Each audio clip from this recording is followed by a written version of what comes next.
Well, good late evening. I gotta tell you something that's just happened on the Ronkonkoma branch.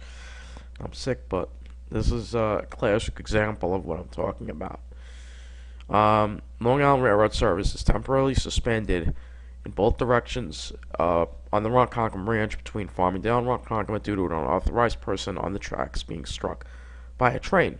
And this happened east of Central Islip. And this already happened an hour ago, so think about it. It's east of Central Islip.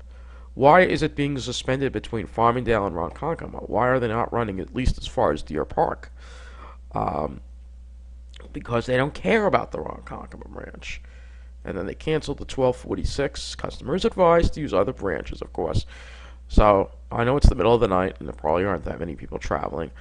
But again, this is a classic example of what I'm talking about. Of course, based on experience, it could take up to 2 hours for service to be restored. But I'm sure that if this happened on the Babylon branch, it would probably be restored quicker. But this is the Ronkonkoma branch, and this is one of the lowest income branches on the entire Long Island Railroad, so no wonder why it gets treated like shit by the railroad.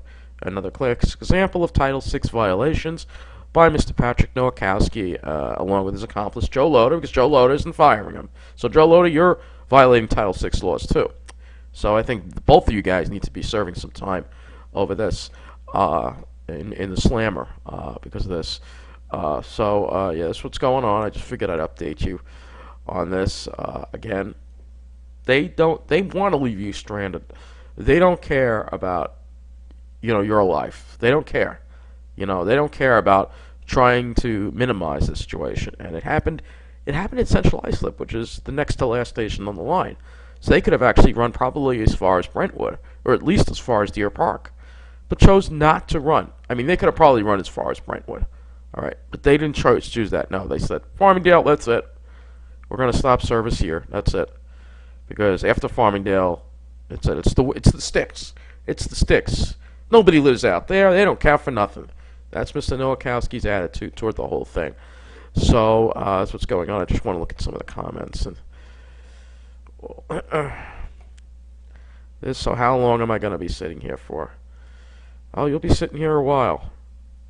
You'll be sitting there a while. Do we know have an estimate of how long it's going to be? Well, he said 2 hours, so you're going to have to wait 2 hours, probably. So, and why do they do this? Why do they do this? I really think that there's also, in addition to the preferential treatment given toward the Babylon branch, I also think that there is definitely a racket going on. Yeah, he pays here we go. I pay $400 for a monthly ticket, and you guys are useless. And you guys are useless. So here you go, because it doesn't matter. You're not a stockbroker. You're not on the Babylon branch. And Mr. Loda and Mr. Nowakowski is sitting there probably getting kickbacks from the taxi companies and maybe various other people on the Uber, Lyft too. I think they're involved in it too. They're getting kickbacks. They're all corrupt.